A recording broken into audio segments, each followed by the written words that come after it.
In John chapter 11 verse 41, we see Jesus speaking to the crowd that was gathered there when he was about to raise Lazarus. And what do we see?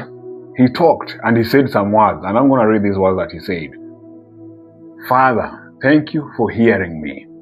You always hear me, but I said it out loud for the sake of all these people standing here, so that they will do what? They will believe you sent me. And then the preceding verses, you see that Jesus just shouted, Lazarus, come out. You know, most of the times, we always think that when we speak faith, it's about repetition.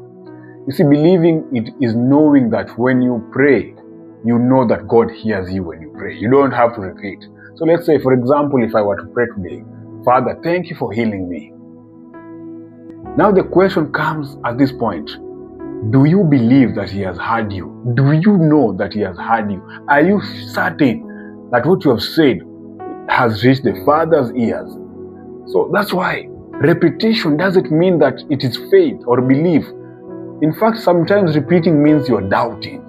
It means doubt. And this is what I always like telling people, that when you pray, when you're making a petition, you're submitting a request to the Lord. You submit, and then after submitting, what follows is not repetition of what you already submitted. You move on to thanksgiving and praise. And now this is what attracts. This is what you have prayed for. It attracts because your heart is already settled in knowing that this is already done. This is already accomplished. And sometimes the problem with us is that we think that faith is sense knowledge or sense faith. Sense faith is believing after seeing. And that is not faith.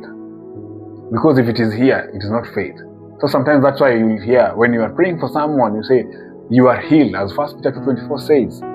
By his stripes, you are healed, not trying to get healed. So when you are praying this day, let's say you are praying for the sick, and you say you are healed, or for example, you are the one who is sick, and you say, Father, thank you for healing me, for by your stripes I was healed. Thank you for healing.